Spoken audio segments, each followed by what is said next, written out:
voudrais d'abord vous poser une question. Quels sont ceux dans la salle qui ont déjà créé leur entreprise? Si vous pouvez lever la main. Très bien. Quels sont ceux qui ont un projet de création et qui souhaitent le concrétiser rapidement? Quels sont ceux qui n'ont pas de projet mais qui souhaiteraient malgré tout créer une entreprise?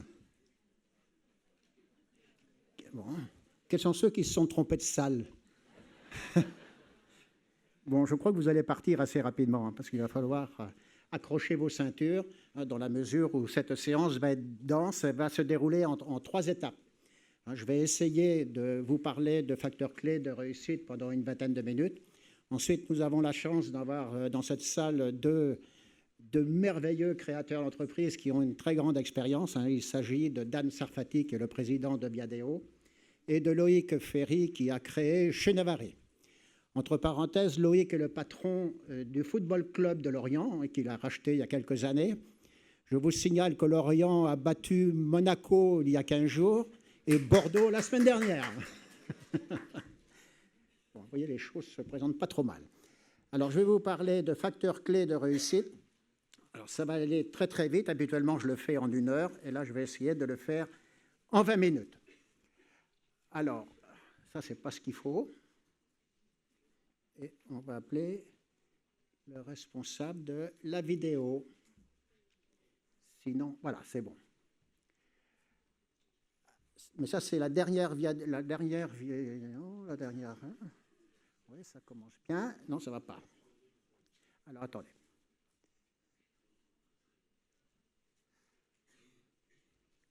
Bon, vous avez compris. Voilà. Alors, le premier message que je voudrais vous émettre, c'est le bon moment pour créer votre entreprise. Alors, pourquoi c'est le bon moment? Parce qu'avec un taux de croissance de 0,3%, l'année dernière, le taux de croissance de la France était 0,2%. Ce n'était pas 0,3%. Le niveau de vie d'un jeune Français qui est un salarié sera inchangé jusqu'à l'âge de la retraite. Alors, si vous voulez être salarié, vous savez maintenant à quoi vous attendre. Et si vous voulez créer une entreprise, c'est probablement le seul moyen d'échapper à ce triste scénario. Le deuxième message, créez une entreprise, mais ne comptez pas sur l'État pour vous aider à la créer. Pourquoi? Parce que, ne serait-ce que parce que le budget, la France a une dette de 2 000 milliards d'euros, soit environ 31 000 euros par habitant.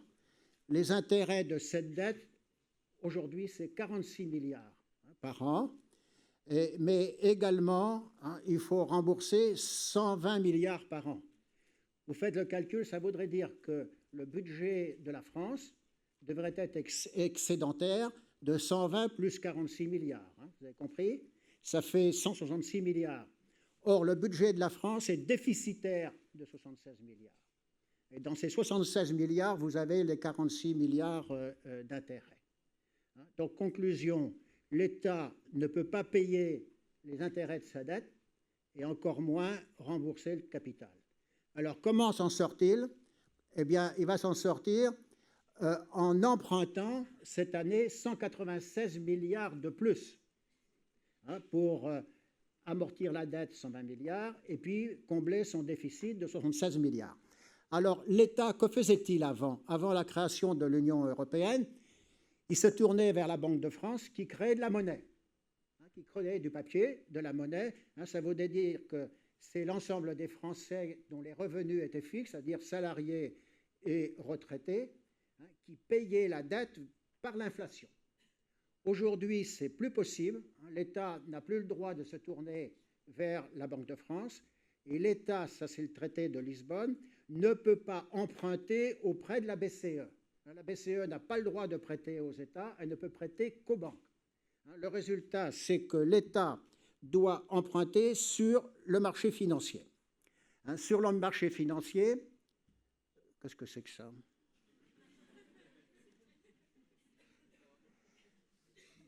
Alors, sur le marché financier, l'État emprunte actuellement à peu près 1,3%, un taux très bas.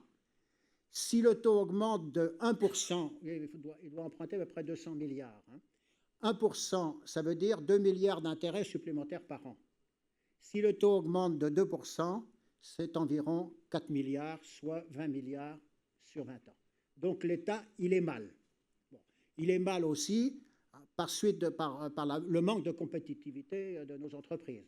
Vous savez tous que la différentielle de charges sociales entre un pays comme la France et un pays comme l'Allemagne, c'est environ 20%.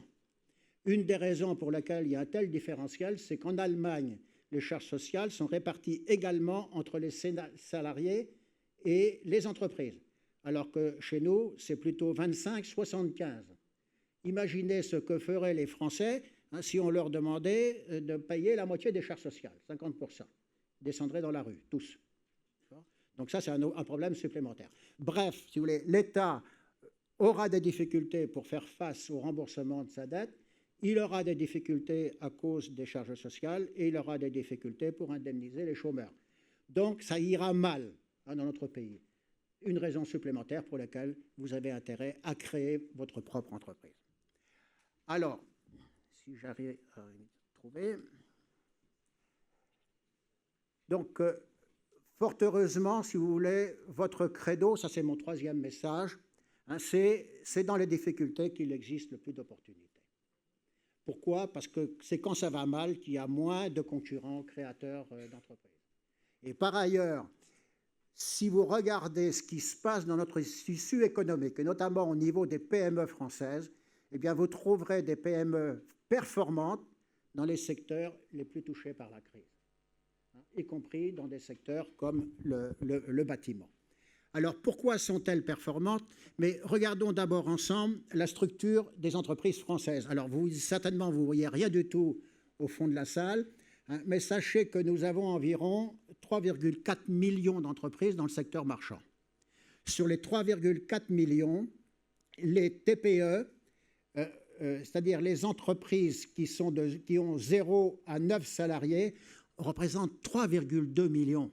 C'est-à-dire l'avenir de notre pays, il est au niveau des TPE et des PME. Mais les PME, c'est-à-dire celles qui ont entre 10 et 250 salariés, il y en a 191 000 seulement, beaucoup moins qu'en Allemagne. Et le rêve de tous les créateurs d'entreprises, enfin votre rêve à vous aujourd'hui ou demain, ça sera de créer votre TPE et ensuite de devenir demain ou après-demain une PME.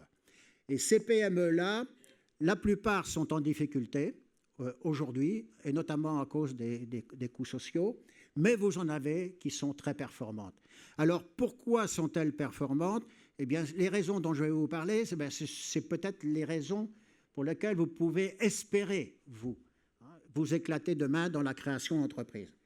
Ces entreprises-là sont probablement performantes parce qu'elles sont ouvertes sur leur environnement. Leurs dirigeants sont capables de déléguer des responsabilités à leurs collaborateurs et ce sont des bons gestionnaires de leurs ressources financières.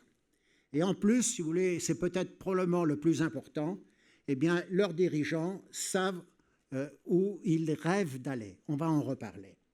Alors, votre premier objectif à vous, c'est d'être curieux de tout ce qui vous entoure, pour détecter les opportunités. Et il existe une multitude de petites opportunités.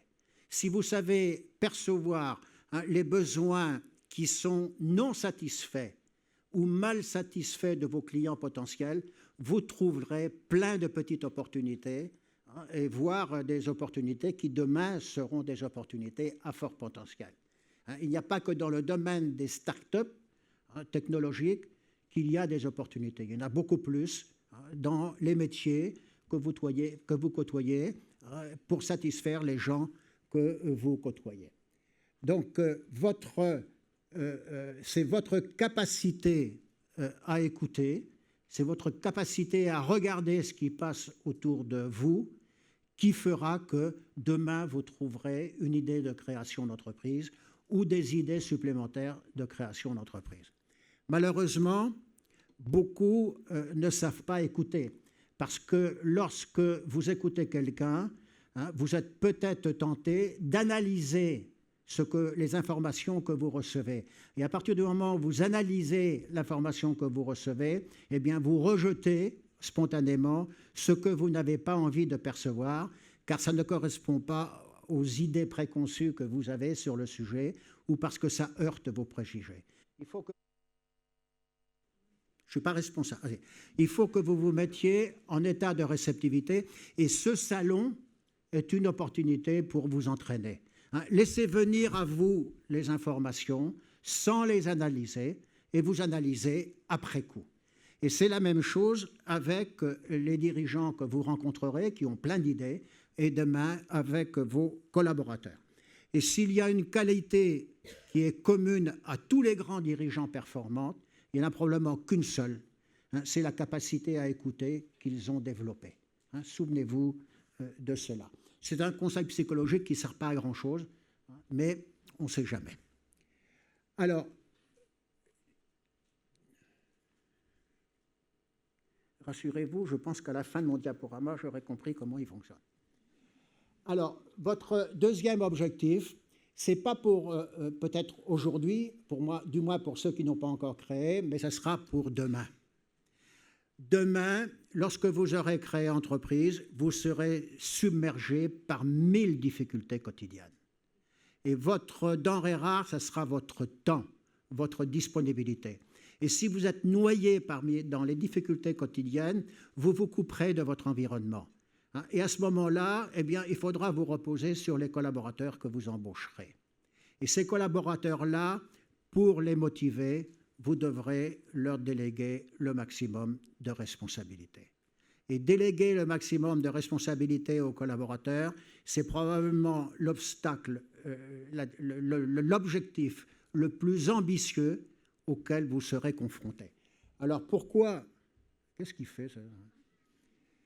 Pourquoi ce sera difficile pour vous ? Parce que vous penserez probablement, comme la plupart des dirigeants d'entreprise, que ce sont les motivations de vos collaborateurs qui constituent un obstacle au changement. Parce que les motivations de vos collaborateurs ne seront pas les mêmes que les vôtres, parce qu'ils privilégieront leur intérêt personnel. Et si vous étiez à leur place, vous ferez la même chose. Donc la tentation que vous aurez, ça sera de porter des jugements de valeur sur les motivations de vos collaborateurs, de ne pas écouter ce qu'ils vous disent parce que ça choque vos croyances et vos préjugés, et à ce moment-là, vous risquez de les démotiver.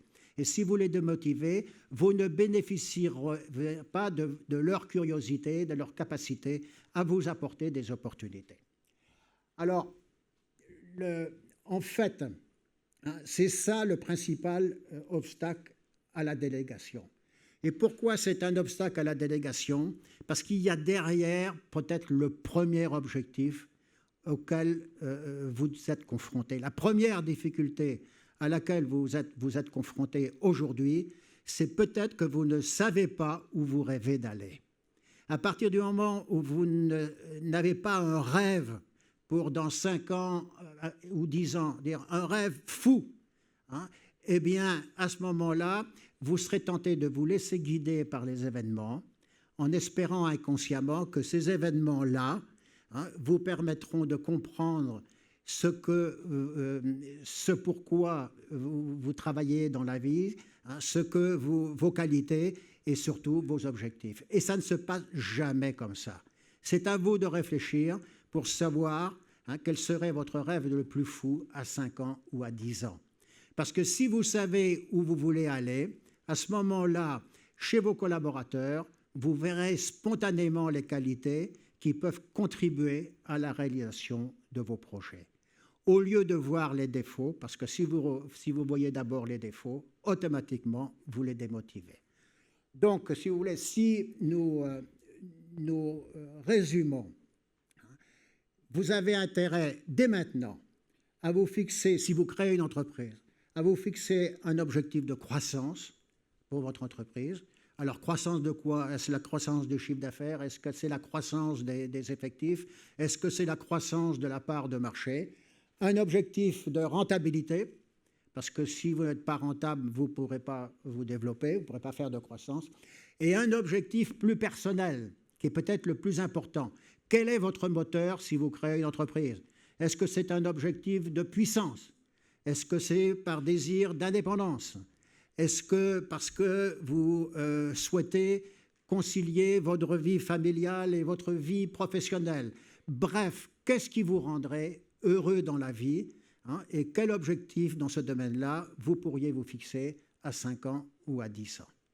Et si vous savez où vous rêvez d'aller, vous réglerez, hein, le 4e obstacle qui va se dresser sur votre chemin, hein, c'est-à-dire de développer vos qualités de leader. Alors, à partir du moment où vous savez écouter vos collaborateurs, vous serez un leader. Hein. Sachez simplement qu'il n'existe pas de style idéal de commandement. Ce qui veut dire que tous dans cette salle, vous avez vos chances pour devenir un leader, hein, mais à condition d'écouter vos collaborateurs et de savoir où vous voulez aller. Il faudra aussi développer vos qualités de gestionnaire. Alors, les qualités de gestionnaire, ce n'est pas compliqué. Il y a au moins 2 choses. Il faut que vous sachiez analyser le potentiel de vos idées, parce qu'attention, dans les secteurs de technologie de pointe, notamment, sur les projets scientifiques, les inventeurs ont tendance à tomber amoureux de leurs idées. Ils ne savent pas bien analyser le potentiel de ces idées. Et ensuite, il faut financer correctement votre développement. En ce qui concerne le potentiel de vos idées, il est rare que vous puissiez faire une étude de marché dans les règles de l'art.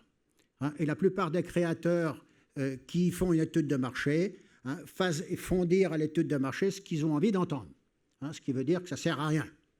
Donc il faut que vous trouviez des trucs et des machins. Vous ne devrez faire une étude de marché dans les règles de l'art que si vous vous engagez dans un secteur à très fort potentiel exigeant beaucoup d'argent. Sinon, il faudra trouver des palliatifs. Alors, comment vous y prendre? Décidément. Comment voudrez-vous y prendre? On est au niveau de la recette de cuisine. Alors, au fond de la salle, vous ne voyez pas le diapo parce qu'il y a trop de texte sur le diapo. Vous avez intérêt à réfléchir, à essayer de réfléchir à une dizaine de personnes qui connaissent bien le secteur d'activité. Essayez d'identifier une dizaine de personnes dans votre secteur d'activité que vous pourriez aller interviewer.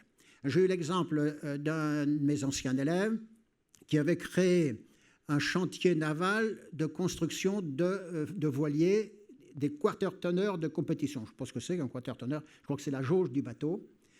Et il avait inventé un procédé de sandwich plastique qui permettait de fabriquer rapidement un voilier. Et comme on avait changé la jauge des bateaux de compétition, et il fallait construire très vite de nouveaux voiliers, il pensait qu'il avait un atout, qu'il maîtrisait un facteur clé de réussite. Il est allé voir les banquiers, il est revenu me voir, il m'a dit « les banquiers, c'est tous des cons, ils n'ont rien compris ». Et à ce moment-là, je lui ai dit « mais attendez, est-ce que la rapidité de construction d'un voilier constitue un vrai facteur clé de réussite? Moi, je n'y connais rien. Est-ce que vous êtes allé interviewer des personnes qui connaissent le secteur? Il m'a dit non. On a dit bon, réfléchissons ensemble à la dizaine de personnes que vous pourriez aller voir et qui vous donneraient des informations sur les facteurs clés de réussite concernant les qualités du produit et les autres facteurs clés de réussite. Alors, qui pourrions-nous voir? Vous essayez de répondre à cette question. Qui pourrait-on aller voir avant de lancer des voiliers de compétition, d'après vous? Une dizaine de personnes. Oui, parlez fort. Pardon? Un navigateur qui fait des courses de compétition. On en a un voire deux. Voilà, 2. Ensuite. Pardon? Un organisateur de courses de quarter-tonner. Oui, ça fait déjà 3. Pardon? Des concurrents. 1 ou 2 concurrents. On est 4-5. Ensuite, il doit y avoir une fédération de la voile. Il doit y avoir là-dedans un journaliste spécialisé en compétition. Ça en ferait un de plus. Vous voyez, en 5 minutes, on va réussir à identifier une dizaine de personnes. Il ne faut pas se tromper au départ dans la recette.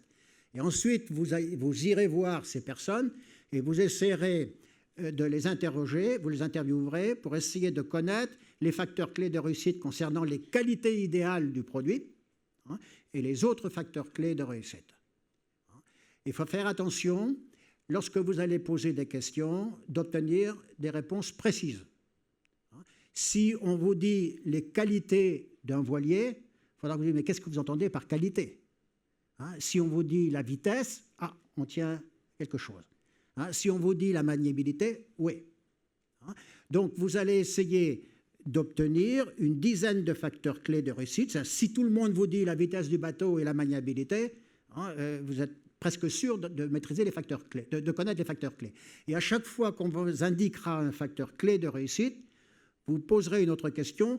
Qu'est-ce qui permet de maîtriser le facteur clé de réussite? D'après vous, qu'est-ce qui vous permet de maîtriser la vitesse d'un bateau? Pardon? Le poids, la forme de la coque, la forme de la coque. Qu'est-ce qui permet de maîtriser la forme de la coque du bateau? Qui est-ce qui détermine la forme de la coque du bateau? C'est l'architecte. C'est l'architecte naval qui a dessiné le bateau. Même chose pour les voiles. Qu'est-ce qui permet de maîtriser la maniabilité? La même chose. Donc le facteur clé de réussite, vitesse, maniabilité, c'est la qualité de l'architecte naval. Mon ancien élève connaissait un architecte naval néo-zélandais très connu. Il ne l'a jamais dit au banquier. Un banquier, ce n'est pas nécessairement un navigateur, mais il ne pose pas nécessairement des questions idiotes. En ce qui concerne les autres facteurs clés de réussite, qu'est-ce qu'il peut y avoir comme autre facteur clé de réussite pour la réussite d'un chantier qui construit des quarter-tonners, d'après vous? La réputation du chantier. Un navigateur ne va pas commander un bateau à n'importe qui. Et en l'occurrence, c'était la réputation du chantier, les qualités de vendeur du chef d'entreprise, la localisation du bateau, parce que ceux qui commandent un bateau aiment bien suivre sa construction, etc. Donc, à partir du moment où vous savez écouter vos interlocuteurs, vous connaîtrez les facteurs clés de succès et les éléments qui permettent de maîtriser ces facteurs clés de réussite. Et à partir de ce moment-là, votre stratégie, ça sera on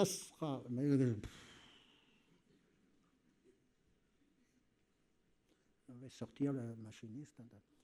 Bon, si ça ne marche pas, tant pis. À partir de ce moment-là, sur chaque facteur clé de réussite, vous déterminez vos atouts et vos faiblesses. Sur les facteurs clés de réussite, parce que si vous me dites, moi je suis doué en gestion financière, si la gestion financière n'est pas un facteur clé de réussite, ce n'est pas un facteur clé de réussite. Par contre, si vous me dites, je sais gérer du personnel de fabrication dans un atelier qui va produire les voiliers de compétition, c'est un facteur clé de réussite. D'accord? Et en l'occurrence, la vitesse de construction du bateau n'était pas un facteur clé de réussite. Il venait en dernier. Il est retourné voir les banquiers en disant « J'ai fait une étude, j'ai rencontré 10 personnes, elles m'ont indiqué les facteurs clés concernant les qualités idéales du bateau, les autres facteurs clés de réussite, c'est ceci, ceci, cela. Sur tel point, j'ai des faiblesses. Par exemple, moi, je n'ai jamais dirigé du personnel. Sur tel point, j'ai des atouts, et notamment, si vous voulez, sur l'architecte naval. Et voilà comment je vais renforcer mes atouts et diminuer mes faiblesses. » On est au niveau de la recette de cuisine. Mais c'est mieux que de partir avec des idées préconçues, de vous lancer et de vous planter. D'accord ?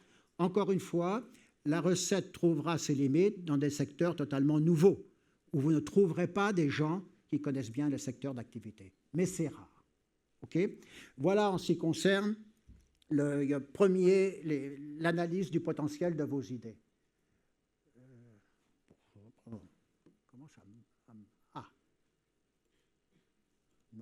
Bon.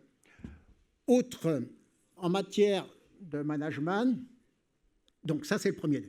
Deuxième point, financer correctement votre développement. Alors on rentre un peu dans la technique, rassurez-vous, ça va durer 1 minute. Au niveau, la finance, c'est de l'arithmétique de paysan. Ce n'est pas la peine d'avoir 50 heures de cours pour comprendre quelles sont les précautions qu'il faut pour créer une entreprise et la développer. Lorsque vous allez évaluer vos besoins permanents, d'abord, vous allez évaluer votre chiffre d'affaires. Vous allez certainement le multiplier par 2, mais ensuite, vous le diviserez par 2, puis peut-être ça sera plus proche de la réalité. Vous allez évaluer votre chiffre d'affaires, et en fonction de ce chiffre d'affaires, vous allez évaluer vos besoins en immobilisation, vos besoins permanents et vos besoins à court terme. Vos besoins permanents, ce sont des immobilisations. Les immobilisations, terrain, matériel et outillage. Il y a un autre besoin permanent qu'on appelle le besoin en fonds de roulement. C'est un terme un peu barbare, mais c'est simple. Si vous êtes dans une activité de production ou commerciale, vous aurez besoin d'avoir un stock de marchandises ou de matières premières. Si votre délai de réapprovisionnement, c'est 1 mois, eh bien, vous avez intérêt à avoir en permanence 1 mois de chiffre d'affaires en stock, en permanence, ce qui veut dire que c'est un besoin permanent. Si vous êtes dans une activité où vous faites crédit à vos clients, s'ils paient à 30 jours ou à 60 jours, ça veut dire que vous aurez immobilisé en permanence 30 jours ou 60 jours de chiffre d'affaires de votre entreprise. L'équivalent de 30 jours ou 60 jours. Pendant 2 mois, les 2 premiers mois, rien ne rentrera. Et ce n'est qu'à partir du 3e mois que vous commencerez à encaisser le 1er mois de chiffre d'affaires. Et ces crédits clients peuvent représenter des montants importants, plus importants que vos immobilisations. Et ce qu'on appelle le besoin en fonds de roulement, c'est les stocks plus les crédits clients, moins éventuellement les dettes fournisseurs. Si nous avions un peu de temps, il faudrait un petit quart d'heure pour que vous compreniez ça. Et à partir du moment où c'est un besoin permanent, il faut que ça soit financé par des ressources permanentes. C'est quoi les ressources permanentes? C'est le capital que vous apportez et c'est les prêts à long terme ou moyen terme que vous pourriez obtenir. Les seuls prêts que vous, créateurs, les seuls prêts à moyen terme ou long terme que vous pouvez obtenir, vous, créateurs, c'est pour le financement des immobilisations. L'achat d'un terrain, l'achat du matériel et d'outillage. N'allez pas utiliser votre argent personnel pour financer un camion, pour avoir le plaisir de dire « ce camion, il est à moi ». C'est une connerie. Cet argent personnel, il faut l'utiliser pour financer le besoin en fonds de roulement et demander des crédits pour financer vos immobilisations. Vous avez compris? En ce qui concerne le besoin en fonds de roulement, vous n'obtiendrez pas de crédit du banquier pour financer des stocks et des créances clients sur lesquels il ne peut pas prendre des garanties. Ce n'est que dans des cas exceptionnels qu'il acceptera d'escompter une partie de votre poste client. Et lorsque votre chiffre d'affaires va augmenter, vous comprenez maintenant, lorsque votre chiffre d'affaires va augmenter, le stock de matières premières qui correspond à 1 mois d'achat annuel, il va augmenter. Les crédits clients, ça va porter sur un chiffre d'affaires qui aura augmenté. Donc les crédits clients, par exemple 2 mois d'achat, ça va porter sur un chiffre d'affaires qui a augmenté. Ça veut dire que votre besoin en fonds de roulement, il va augmenter. Et si votre rentabilité n'augmente pas parallèlement, qu'est-ce qui va se passer? Qu'est-ce qui va déraper? Vos dettes à court terme. C'est-à-dire que vous allez vous retrouver en découvert bancaire. Ça veut dire que sans prendre vraiment conscience, vous allez commencer à financer un besoin permanent par du crédit à court terme. Si le banquier interrompt du jour au lendemain ces crédits à court terme, ces découverts ou son escompte, vous êtes coincé. Vous pouvez déposer votre bilan alors que votre chiffre d'affaires augmente et parce que votre chiffre d'affaires augmente. Et ça, il faut le comprendre. À partir du moment où vous avez compris ça, eh bien, vous avez compris que peut-être avez-vous intérêt à réduire vos besoins en immobilisation, acheter du matériel d'occasion, utiliser le crédit bail, etc. C'est très simple, ça. Mais il faut que vous sachiez que c'est à cause de ça que lorsque la conjoncture se retourne dans un secteur d'activité économique, vous avez un tas d'entreprises qui déposent son bilan. Est-ce que vous avez compris à peu près? Bon, c'est bien. Donc, pour résumer tout ça, les qualités que vous avez intérêt à développer, c'est votre écoute, c'est l'effort que vous allez développer pour essayer de percevoir ce qui vous rendrait heureux dans la vie. Si vous êtes marié, vous avez quelqu'un qui peut vous aider, c'est le conjoint. Et si le conjoint qui vous connaît bien, vous le mouillez là-dedans, eh bien, vous réduisez la probabilité qu'il fasse sa valise et qu'il se tire au moment où vous aurez besoin d'eux. Parce que l'autre moyen, c'est de faire beaucoup d'enfants, mais ça prend plus de temps. Donc, je plaisante à peine. Si vous prenez toutes les précautions que j'ai indiquées, j'ai pris combien de temps? Il me reste 2 ou 3 minutes. Si vous prenez toutes les précautions que je viens d'indiquer, vous allez éviter les écueils auxquels sont confrontés tous les créateurs d'entreprise. Parce que si vous vous laissez guider par les événements, vous allez passer par 4 phases. La création, c'est fabuleux. Vous vous rendez compte? Vous levez à 5 heures du matin pour travailler pour vous et pas pour un patron. C'est déjà une source de satisfaction. En plus, si vous voulez, vous allez vous noyer dans les difficultés.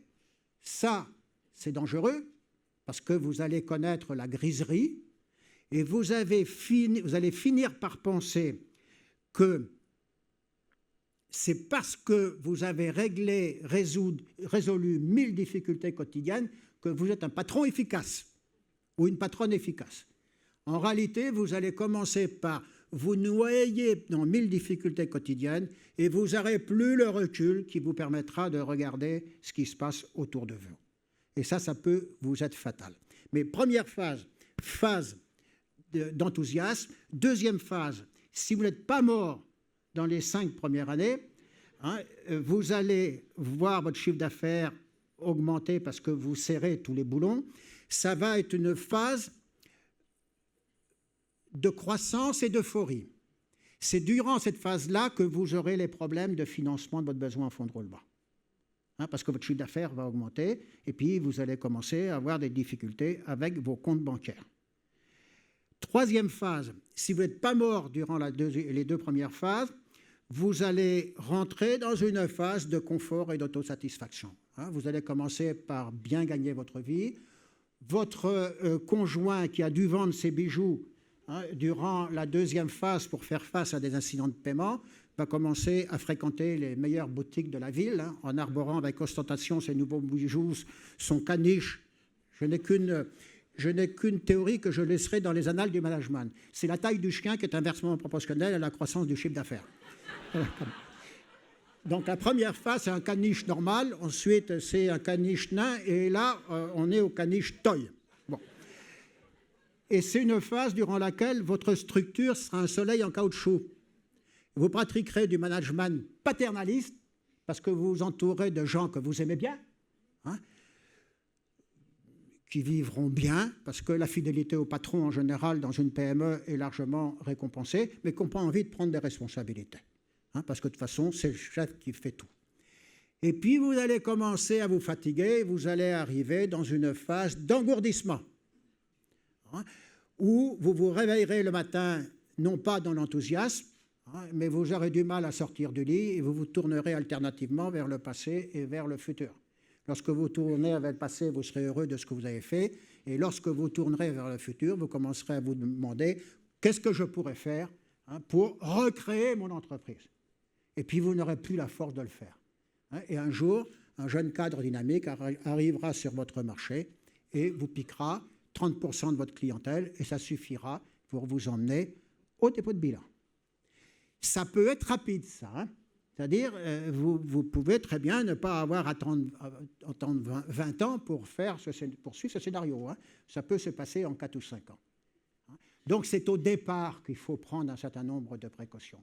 Et bien entendu, si vous voulez déléguer le maximum de responsabilités à vos collaborateurs, il ne faudra pas vous entourer de gens à l'échine souple.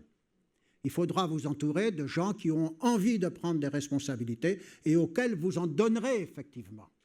Et à partir du moment où vous leur donnerez des responsabilités, ils auront envie de partager le pouvoir avec vous. Alors, si vous vous orientez vers des secteurs, comme ceux vers lesquels Loïc et Dan se sont orientés, vous serez pratiquement obligé de vous associer au départ. Si vous vous associez au départ avec d'autres personnes, automatiquement, vous partagerez le pouvoir au départ avec ces personnes-là. Donc, ça sera plus facile, vous ferez votre apprentissage au début. Mais faites attention aux premiers collaborateurs que vous choisirez, de ne pas vous entourer de courtisans. Voilà les messages que je voulais émettre. Bon, on va passer maintenant à la partie la plus importante, c'est-à-dire je vais demander à Loïc et puis à Dan s'ils veulent bien me rejoindre à cette table.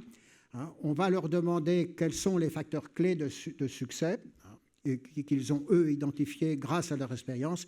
Et ensuite, je pense qu'il nous restera une trentaine de minutes pour échanger avec vous. Ça partira dans tous les sens, mais c'est du chaos que naît un certain nombre d'entreprises. Loïc et Dan, si vous voulez bien.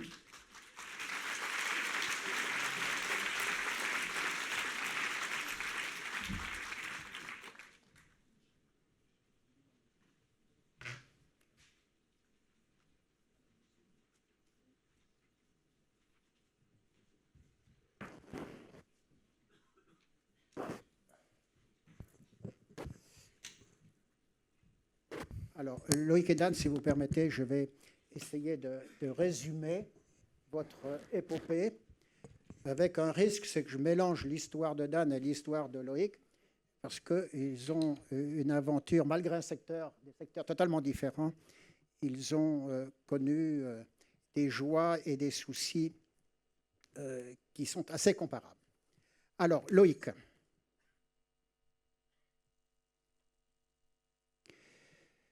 Loïc avait 19 ans lorsqu'il a remporté un concours entrepreneurial, ce n'est pas du CIC, c'est des banques populaires, sur un projet télématique dans les pays de l'Est. Alors, il va interrompre ses études pendant 1 an pour lancer cette entreprise avec 2 associés. Et l'entreprise va se développer, mais Loïc est obligé de revenir à HEC Entrepreneur, pour terminer sa scolarité. Et à la fin de l'année, il va partir à Hong Kong à la demande de la Société Générale qui va lui confier la responsabilité des nouveaux métiers de crédit en Asie-Pacifique. Donc, Loïc va entreprendre au sein d'une grande entreprise, au sein d'une grande banque. En 2000, il va quitter la banque pour créer, avec un ancien copain de promotion, Asia Booster, pour aider les grandes start-up, les grosses start-up américaines et européennes à nouer des partenariats en Asie sur les métiers Internet. Le problème, c'est 1 an plus tard, la boule d'Internet lui est tombée dessus.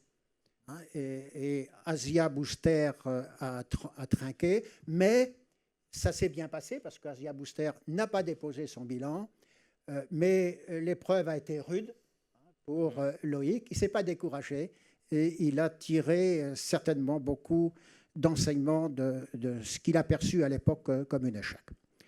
En 2001, Loïc retourne dans le secteur bancaire, mais cette fois-ci, c'est le Crédit Agricole qui a créé Calion, qui est une société d'investissement, et Loïc va en devenir un des plus jeunes directeurs, managing director.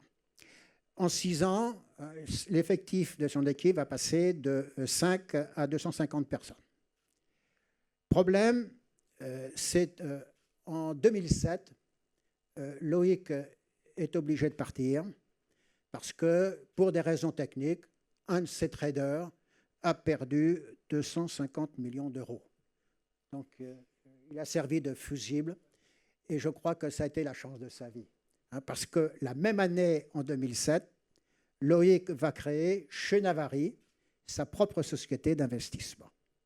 Et en 6 ans, les actifs financiers dont il a la gestion vont passer de 40 millions de dollars à 5,5 milliards. Aujourd'hui, chez Navari, qui est basé à Londres, c'est un des 100 plus gros fonds d'investissement au monde et l'un des plus performants. Et Loïc, grâce à ce fonds, a aidé beaucoup d'entreprises et il en a repris aussi beaucoup. Il vient de reprendre le CTLM en Belgique. J'ajouterai que Loïc, comme je l'ai dit tout à l'heure, a repris le football club de Lorient en 2009. C'est un club de la Ligue 1. qui, je le rappelle, a battu Monaco et Bordeaux. Et à propos de ce club, un journaliste a parlé de ballon rond et de finances carrées. Loïc vous parlera de la manière dont il motive ses joueurs et c'est assez intéressant. Dan s'est lancé dans la création d'entreprises en 1990. À 23 ans, avec un copain, en reprenant une entreprise en difficulté dans le tourisme. Il fallait le faire, car si Loïc a racheté 50% du capital pour 1 euro, pardon, ça y est, ça commence. Si Dan a repris l'entreprise pour 1 euro, je pense que son associé a dû faire la même chose. Il a dû se porter garant pour la moitié du total des dettes auprès de la garant. Je ne sais pas si vous vous rendez compte de ce qu'elle représente. L'histoire s'est bien terminée, puisque l'entreprise a été revendue à un bon prix 2 ans plus tard.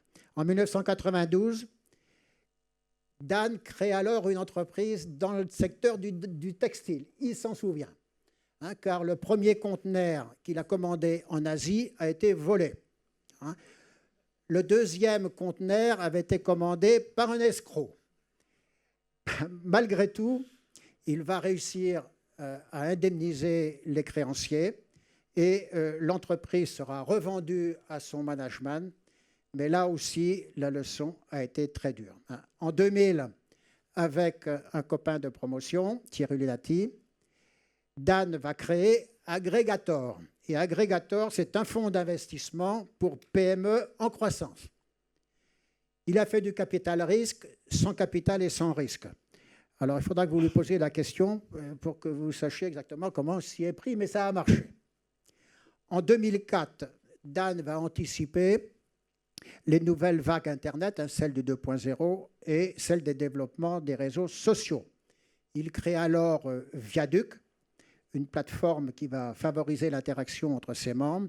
Et c'est en 2007, l'année même où Loïc a créé chez Navari, que Viaduc devient Viadeo. Et aujourd'hui, Viadeo rassemble 60 millions de membres, dont 9 millions en France et 20 millions en Chine. La consécration, c'est que Viadeo est rentré en bourse l'année dernière, ce qui donne à Dan la possibilité de relever de nouveaux défis.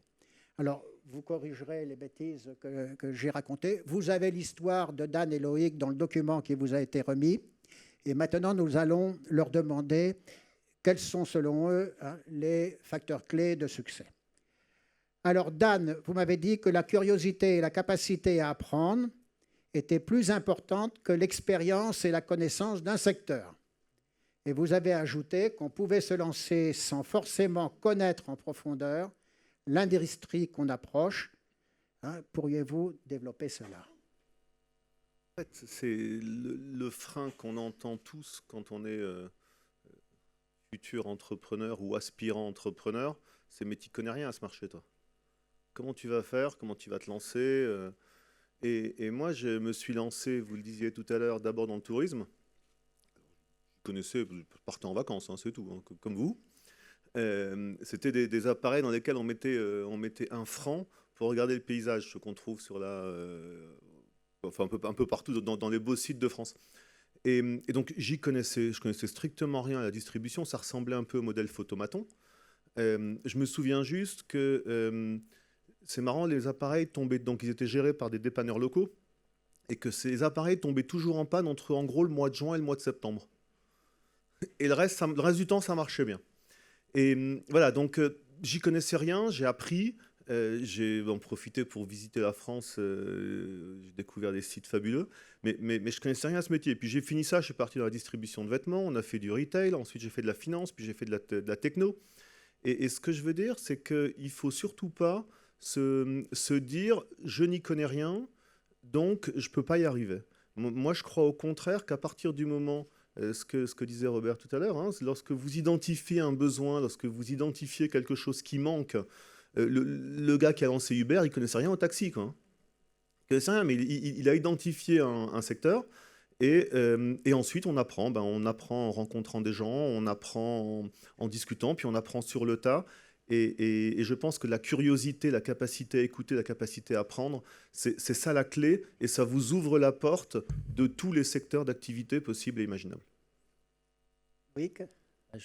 Bonjour d'abord, et je tiens à remercier Robert, que je suis ravi de revoir, et je pense que vous avez eu en 25 minutes un aperçu de ce qu'on a pu avoir pendant une année. Et je voudrais, avant de répondre à la question, je voudrais dire tout mon bonheur de revoir Robert et surtout le remercier parce que les dizaines et les centaines d'étudiants qui sont passés dans ses mains, entre guillemets, si je peux dire ça, en ont des souvenirs émus et ont énormément appris. Donc c'est une méthode d'enseignement très pragmatique qui nous a tous un peu changé la manière dont on voyait les possibilités dans le monde de l'entreprise. Donc, je tiens vraiment à le remercier.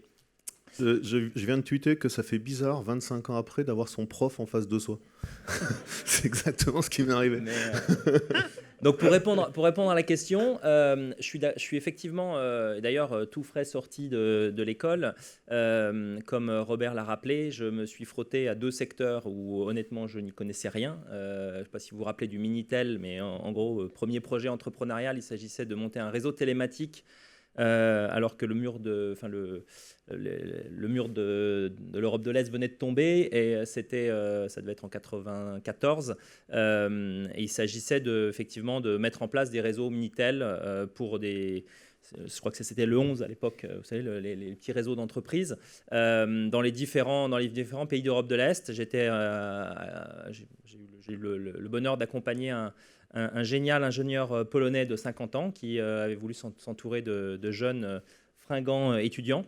Et honnêtement, je ne connaissais rien. Donc effectivement, c'est possible d'entreprendre dans des secteurs où on ne connaît pas grand-chose. Je nuancerai quand même un tout petit peu ce propos, en tout cas sur la base de mon expérience professionnelle, personnelle. C'est que quand les temps deviennent difficiles, c'est quand même mieux d'être un peu expert du sous-jacent, en fait, de l'objet de votre entreprise.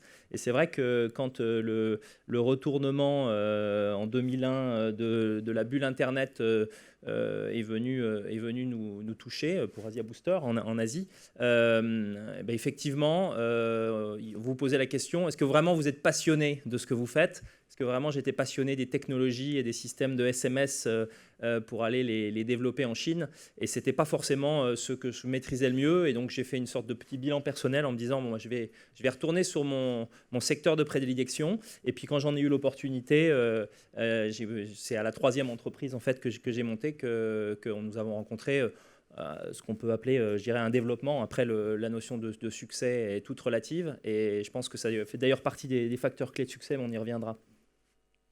Donc, je nuancerai un petit peu le propos. Effectivement, on peut entreprendre dans des secteurs qu'on ne connaît pas, mais c'est toujours mieux de bien connaître les secteurs dans lesquels on entreprend. Merci. Alors, tous deux, vous avez connu des échecs. Est-ce que un échec, mais enfin bon, relativement modéré, est-ce que la capacité à surmonter les difficultés est, selon vous, un facteur clé de réussite pour un créateur? Je pense que quand on entreprend, il faut s'attendre à échouer, parce que, comme disent les Anglais, the odds are against you. La probabilité d'échouer est plus forte que la probabilité de réussir. Donc, c'est bien d'être animé d'une confiance personnelle importante, mais il faut aussi savoir que voilà, dans l'entrepreneuriat, parfois ça marche, parfois ça marche pas, et c'est là où effectivement il faut savoir bien mesurer le type de risque que l'on prend, et notamment les risques personnels. Les premiers succès de Dan étant justement en rachetant des dettes, il faut effectivement savoir prendre des risques, se jeter à l'eau, comme on le dit, mais en même temps, et c'est par les échecs qu'on apprend. C'est vrai que vous avez parlé de... j'ai pas peur d'utiliser le mot. C'est peut-être dans la culture française, on a souvent honte de ces échecs, mais moi qui vis à Londres et qui ai beaucoup travaillé dans le milieu anglo-saxon, en fait, c'est très formateur d'échouer, et ça vous permet aussi, généralement, quand vous êtes pris le doigt dans la prise électrique, vous ne le remettez pas dedans, donc vous évitez certains travers par la suite. Voilà. Et je pense que minimiser la possibilité de se tromper, ou en tout cas de minimiser la probabilité de subir un échec, c'est aussi très bien s'entourer. Je pense que ça fait partie des points importants. Yann? Moi, déjà, une histoire qu'on m'a racontée pour rejoindre ce que disait Loïc sur Londres. J'ai habité à San Francisco. Et il y a un truc que j'ai adoré, une comparaison que j'ai adorée. C'était un entrepreneur qui me disait, aux États-Unis, dans la Silicon Valley, un échec pour un entrepreneur, c'est comme une cicatrice sur le visage d'un chef mafieux. C'est un signe de crédibilité. C'est top, non, cette mentalité-là? C'est top. Et bien sûr que lorsqu'on se lance, il faut imaginer l'échec. Et ce n'est pas forcément d'ailleurs l'échec des pots de bilan, quoi, hein. Il y a des petits échecs. J'imagine pareil, Loïc. C'est tous les jours, on a des trucs, de mauvaises nouvelles, des bonnes nouvelles, des trucs qui vont bien, des bonnes périodes, des mauvaises périodes. Et être capable, en face de ça, de se dire, bah, c'est pas grave. Non seulement c'est pas grave, mais je vais apprendre de ces difficultés. C'est clairement un facteur clé de succès pour moi. Et sur s'entourer, Loïc, quels sont les conseils que vous donneriez? Je pense que, comme vous le disiez très bien d'ailleurs, je pense que tout le monde a sa méthode, hein. Il y a pas, moi, je peux juste parler d'une expérience personnelle. Je pense qu'il faut déjà s'assurer que les gens qui roulent avec vous et qui vous rejoignent, soit en tant qu'associés, soit en tant que collaborateurs, vont avoir des objectifs assez compatibles avec les vôtres. Parce qu'effectivement, si votre objectif, c'est de créer le leader mondial du secteur et vous vous entourez de gens dont l'objectif, c'est en fait de travailler 4 jours par semaine et d'améliorer la qualité de vie, c'est sûr qu'à court terme, au moins à court terme, il y aura une incompatibilité. Mais moi, j'ai envie de dire que c'est important effectivement de bien s'entourer au départ.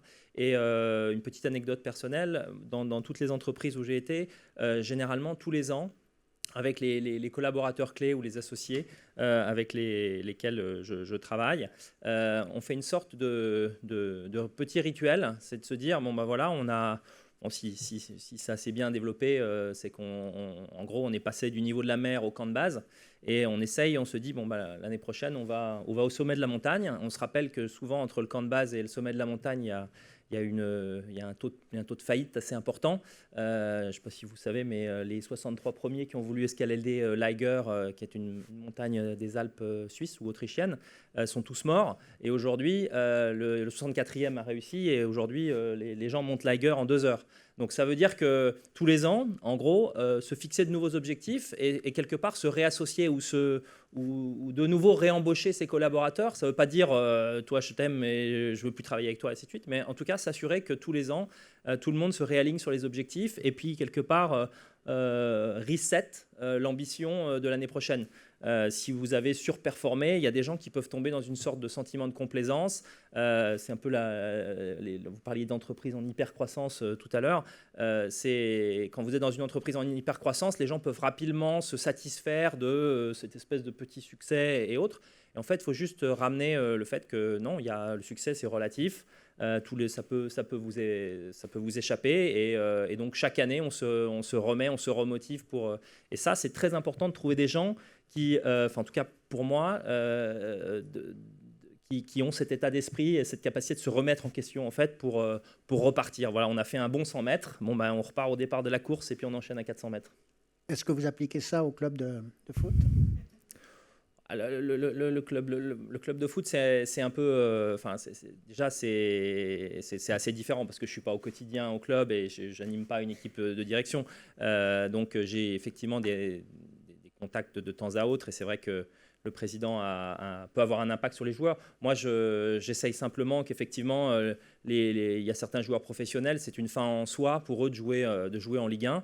Et voilà, ça peut être. Mais ils ont fait beaucoup de sacrifices. La plupart ont. Et je pense que quand ils s'imaginaient peut-être joueurs de Ligue 1, mais maintenant, il faut peut-être se dire, bon, bah, peut-être que je peux faire mieux. Et donc, c'est cette capacité de trouver le challenge d'après et d'amener quelque part, que ce soit dans le sport, dans l'Internet ou dans la finance. Au final, une entreprise, c'est des gens qui avancent, et puis il faut les fédérer et essayer d'aller le plus haut possible. Il faut que ça reste un endroit sympa aussi dans lequel travailler et échanger avec des valeurs. Et je pense que si vous arrivez à mixer tout ça, normalement les gens sont contents et donnent leur maximum. Après, parfois on y arrive et parfois on n'y arrive pas. Donc Lorient vainqueur de la Champions League, Loïc. C'est ça la montagne. Je dirais que pour compléter, au-delà des qualités individuelles qu'on peut rechercher chez ses collaborateurs, pour moi, ce qui a toujours été un fil rouge dans toutes mes entreprises, quand je construisais mes équipes, c'est la diversité. Je crois énormément à la diversité. Je pense que, et je vais te dire pour certains, ce sera des banalités, malheureusement pour d'autres, ça n'en sera pas. Je pense qu'il faut des femmes. Je pense qu'il faut des étrangers, je pense qu'il faut des immigrés, je pense qu'il faut des marketeurs, je pense qu'il faut des ingénieurs, il faut des autistes, il faut des spéciaux, il faut des dangereux. Enfin, moi, j'adore. Je trouve qu'une boîte, elle s'enrichit de la diversité et il n'y a rien qui m'angoisse plus que le monolithisme de la pensée. Et ce monolithisme de la pensée, il vient forcément quand on est tous pareils. Dire, si je prends que des mecs qui ont fait HEC ou des filles qui ont fait HEC, qu'est-ce qu'on va se faire chier, quoi. Mais c'est vrai. Et donc, je pense que voilà, c'est ça que je recherche systématiquement, c'est d'insuffler à tous les niveaux cette diversité. Et quand vous venez aujourd'hui chez Viadeo, mais c'était avant chez Aggregator, vous venez chez Viadeo, vous allez voir des gens de tous les mondes, de tous les ressorts. Lorsqu'on me demande, mais qu'est-ce qu'il faut pour rentrer chez Viadeo, pour postuler, bah, rien, il faut être bon. Il faut juste être bon. Le reste, peu importe. Voilà. Dan, toujours vous, vous m'avez indiqué qu'il était important de bien connaître ses motivations, entre parenthèses, l'argent, le pouvoir, l'ego, avant de se lancer. Est-ce pour vous une nécessité? Ouais, je crois que c'est important de savoir ce dont on a envie. Moi, je me suis toujours dit, je sais pas, par exemple, il y a des métiers qui sont top. Hein, être trader. Voilà, j'avais un copain quand j'allais à Hong Kong pour aller faire mes achats de vêtements. J'avais un copain qui bossait je crois que c'est Crédit Agricole. Et il avait des traders chez lui qui gagnaient genre je sais pas, 3, 4, 5 millions de dollars par an il y a 20 ans. Faisait pas rêver, mais alors du tout. Du tout. Donc c'était pas ça ma motivation. Par contre, ce que j'adore, et c'est très personnel, c'est surtout pas une leçon, hein, il n'y a aucun jugement bien sûr derrière. C'est juste de dire, ce que j'adore, moi, c'est la croissance et l'emploi. Ce sentiment de se dire, le truc dont je suis le plus fier, si on me dit aujourd'hui Viadeo, c'est qu'on a créé 400 emplois. On a créé 400 emplois dans le monde, je trouve ça top. Et j'espère que c'est pas fini et qu'on va en créer encore. Ça me fait rêver. Et donc, je pense que si j'avais pas cette idée-là, bah, j'aurais fait des choses complètement différentes. Ou alors, j'aurais peut-être fait ça beaucoup moins bien. Et donc, se connaître et savoir ce dont on a envie, est-ce que c'est l'ego? Voilà, mon associé, Thierry, avec qui on a créé Viadeo, c'est un bon exemple, il m'a toujours dit, moi, je ne veux pas une photo, je ne veux pas mon nom dans le journal, je ne veux pas faire une conférence, je veux rien de tout ça. Donc, on fait un réseau social pro. Réseau social, moi, je veux voir personne. Thierry, ce genre, vous rentrez dans le bureau et vous lui dites salut, il ne vous dit pas maintenant. Vraiment, hein, c'est pas maintenant. Donc, mais pourtant, voilà, il sait ce qu'il veut, il sait ce qu'il aime. C'était le fondateur de Caramel avant, il s'est mis dans Internet en 93. Je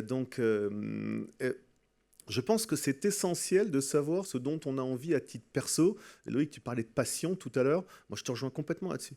J'imagine que si tu n'es pas passionné par ce que tu fais, à la moindre difficulté, tu vas dire bon, je laisse tomber, quoi, je m'en vais, je lâche. Donc, il faut être passionné, mais pour ça, il faut se connaître. Et il faut vraiment définir ce qui vous plaît. Et je dirais que c'est encore plus important, et je termine mon propos là-dessus, c'est encore plus important quand on a un associé. Parce que c'est important d'être complémentaire. Si vous avez envie de la même chose, je dis n'importe quoi, vous avez tous les deux envie de la lumière des journalistes, ça va créer des tensions, c'est pas évident. Donc il faut arriver à se compléter, et ça, on peut le faire que si, évidemment, on sait ce dont on a envie au fond, lorsqu'on crée sa boîte. Ouais, la passion, hein, je pense que c'est ce qui. Je pense que, évidemment, les gens travaillent, c'est pour pouvoir avoir une vie confortable. Mais si effectivement la capacité de se remettre en question, si effectivement vous avez développé une entreprise et puis vous avez créé une petite entreprise de 30, 40 personnes, si ça s'est bien passé et qu'effectivement vous avez associé beaucoup de monde au début, a priori, tout le monde peut avoir une vie confortable et ils ne sont pas obligés de continuer à venir à 7h le matin et à partir à 10h le soir. Donc il y a un moment où c'est plus pour avoir une vie confortable que que les gens viennent au bureau. Ils viennent au bureau parce qu'ils croient à ce qu'ils font. Ils viennent au bureau parce qu'effectivement, il y a une vision d'entreprise, il y a un projet d'entreprise auquel ils adhèrent, et soit parce qu'ils pensent qu'ils peuvent faire changer le monde, soit parce qu'ils pensent qu'ils peuvent... voilà, nous aujourd'hui, on opère dans... Il y a un retrait des banques de la vie, des entreprises, il y a un retrait des banques de la vie tout court, hein, puisque les banques prêtent de moins en moins et prennent de moins en moins de risques. Donc, une grande partie de ce qu'on fait, c'est justement de prendre une place à la place des banques et de financer les projets que les banques ne financent pas. Et effectivement, tout ça, ça participe, je dirais, à une vision, à un projet, et je pense que c'est ce qui fait courir les gens, au bureau. Après, vous pouvez aussi vous assurer que, effectivement, moi, une des choses qui me fait le plus peur dans le fait que l'entreprise grossisse et grossisse. Aujourd'hui, on doit avoir à peu près 500 employés, donc ça devient compliqué à gérer et à garder je pense que tu as le même problème, à garder une cohérence dans pas mal de pays. Et ce que je veux, c'est pas perdre cet esprit start-up quelque part, hein, parce que j'étais pas dans l'internet, mais j'appelle quand même ça une start-up. C'est effectivement que les gens, que tout le monde se connaisse, que tous les gens sachent ce qui se passe à Luxembourg, à Hong Kong, à New York, et que effectivement il y ait vraiment le sentiment d'être dans une entreprise qui grossit. Donc la définition de l'INSEE, je crois que les PME ça s'arrête à 250 personnes. Donc on veut pas être une grande entreprise.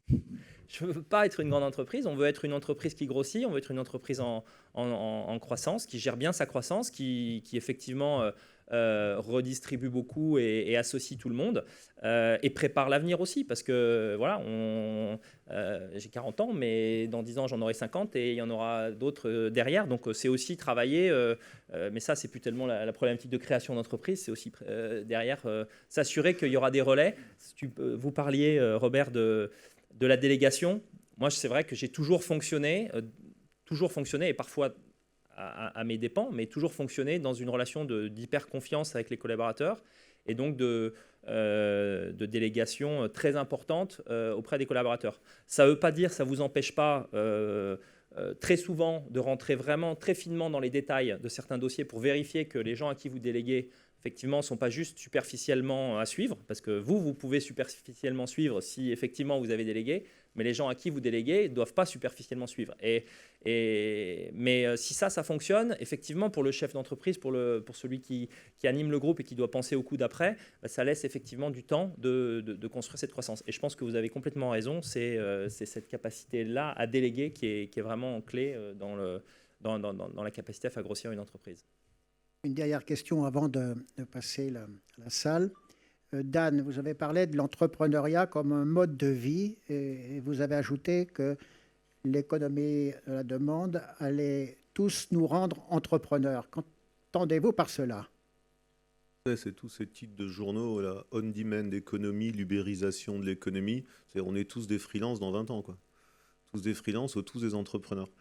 Et en fait, je pense qu'effectivement, il y a un mouvement de fond dans la vie professionnelle aujourd'hui. On peut plus, non seulement, évidemment, on fait plus confiance à une entreprise quand on y entre pour nous permettre d'y passer sa vie et d'en sortir à la retraite. Quel cauchemar d'ailleurs, mais enfin bon, c'était comme ça avant. On fait pas non plus confiance, on fait plus non plus confiance à l'entreprise pour nous former, pour nous permettre d'acquérir l'expertise. Donc les modalités de fonctionnement entre l'entreprise et l'individu sont en train de changer de façon drastique. Et une façon la plus évidente de le voir, c'est effectivement ce côté, je disais en plaisantant, on est tous des freelances. En 2020, 50% des professionnels aux États-Unis seront des freelances. En Europe, on sera près de 20%. Le nombre de freelances en France, freelance auto-entrepreneur, a été multiplié par 10 dans les 5 dernières années. Donc ça explose. Ça répond à quoi en fait ? Ça répond au fait que les entreprises, c'est ça la on-demand économie ou l'ubérisation, c'est j'appelle mon chauffeur Uber quand j'en ai besoin. Vous allez croire que je suis actionnaire d'Uber, hein, désolé, je prends cet exemple à chaque fois. Mais la on-demand économie, c'est ça, c'est les entreprises vont faire appel à des expertises et de plus en plus. Et donc, quelque part, et ça rejoint un petit peu la présentation que vous faisiez tout à l'heure, Robert, de dire ne comptez pas sur l'État, parce que de toute manière, ce n'est pas l'État qui va vous permettre de vivre et d'augmenter votre niveau de vie. Ce n'est pas en étant salarié que vous allez le faire. Moi, je vais peut-être un peu plus loin, c'est peut-être un peu provocateur, bien sûr, mais on n'a peut-être pas le choix. On va tous devenir des entrepreneurs ou des freelances ou des auto-entrepreneurs. Et donc, le fait que vous soyez là aujourd'hui, je pense que c'est un bon pari sur l'avenir que vous faites, de se dire, j'ai un projet ou j'ai une idée et voyons voir comment est-ce que je peux la concrétiser. Ma dernière question à Loïc et Ferry. Moi, je vous connais très très bien tous les deux. Et je sais que vous cultivez dans vos entreprises au moins deux qualités, le courage et la générosité. Je voudrais savoir si pour vous, c'est des facteurs clés de succès. Oui, ben on revient. Le courage, effectivement, quand vous êtes au tout début de n'importe quelle entreprise et que vous voulez attirer des talents, parce que c'est ça qu'il faut faire pour effectivement que l'entreprise se développe. Vous pouvez monter une entreprise tout seul et souvent ça passe au départ par une petite période où vous êtes seul. Mais le succès de l'entreprise va être aussi une grande partie, ça va être dans le choix que vous allez faire de vos collaborateurs. Et effectivement, au départ, les collaborateurs qui vous rejoignent, s'ils sont vraiment très bons, ils prennent effectivement des risques. Donc, effectivement, ils seront courageux. Donc, ça, c'est la première chose. C'est vous assurer que vous n'allez pas débaucher à prix d'or des gens très bons.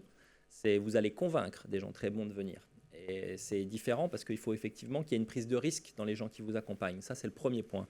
Et le deuxième point, sur la générosité, ça rejoint un petit peu ce que je disais tout à l'heure, c'est la passion, l'envie, l'engouement. Vous assurer que, voilà, la relation au travail, en fait, pour que votre entreprise, elle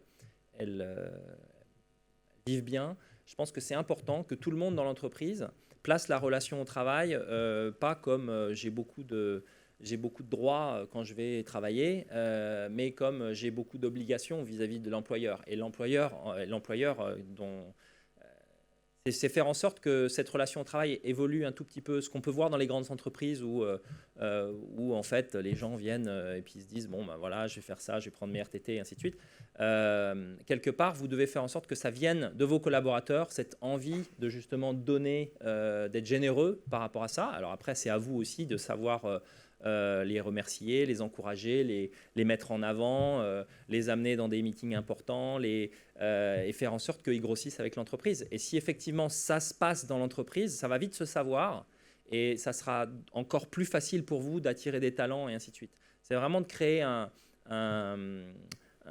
espace de vie où les gens se sentent bien, où ils travaillent beaucoup, parce que je pense qu'il n'y a rien qui s'est fait. Il y a un proverbe chinois qui dit que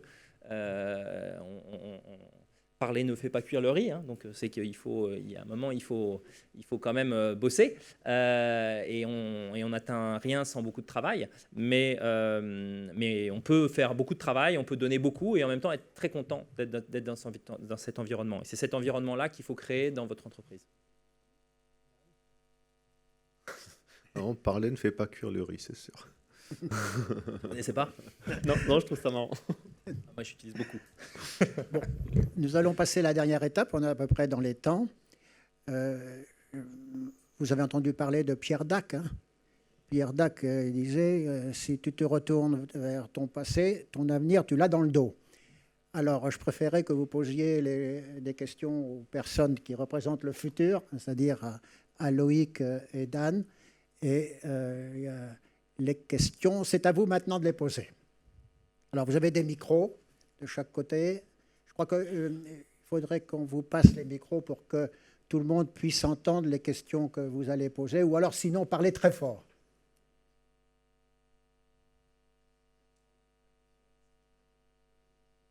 Plus fort, s'il vous plaît, je suis vraiment dur de la feuille. Voilà le micro. Bonsoir. Tout à l'heure, Loïc parlait du fait d'une forme d'incohérence quand on s'agrandit, quand l'effectif grandit. Alors, l'incohérence peut se situer à quel niveau? Est-ce que c'est en termes d'organisation? Est-ce que c'est en termes de gestion financière? Ou est-ce que c'est en termes même de partenariat avec une entreprise extérieure? Comment concrètement une entreprise qui grandit peut avoir une incohérence en termes de gestion ou en termes de management?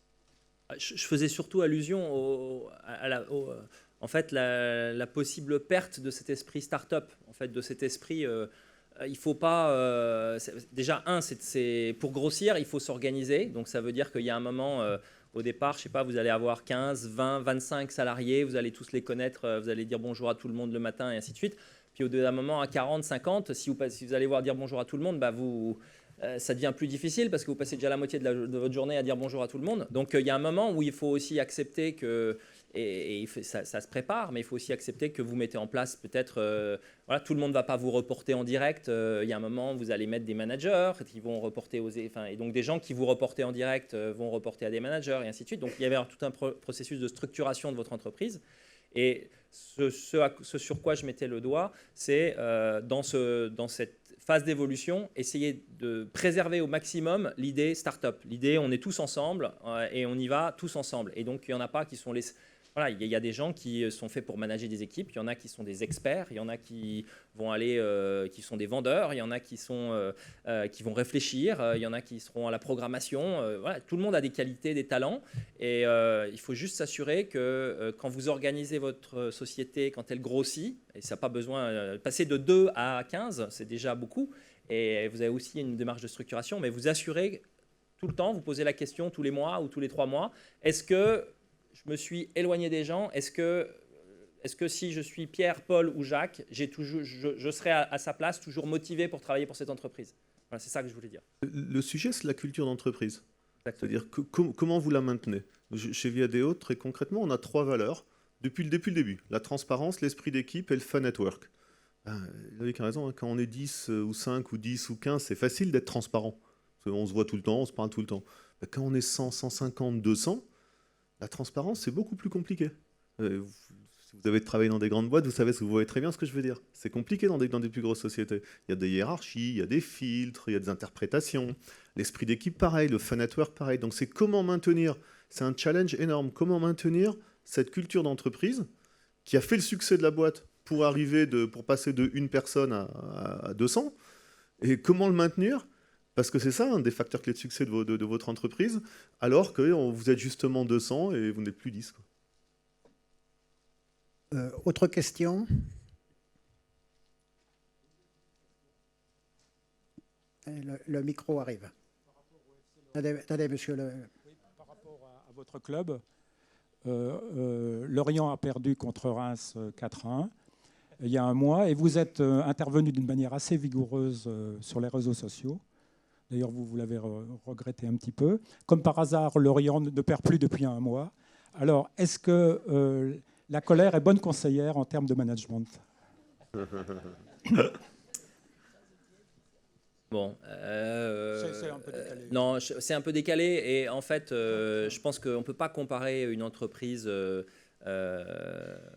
comparer une entreprise avec le foot et le côté médiatique. Malheureusement, dans le foot, vous avez un côté extrêmement médiatique et qui, quelque part, surtout quand vous n'êtes pas présent, ce qui était mon cas ce jour-là, quand vous avez l'impression au bureau, quand vous avez l'impression d'être laissé tomber par vos plus fidèles collaborateurs, voilà, moi je suis j'ai de l'énergie et ainsi de suite, et je vais parfois être adorable et parfois être compliqué, et donc là en l'occurrence j'étais particulièrement, et c'est difficile quand vous êtes à 500 km de hurler dans un téléphone, et en fait il se trouve que le club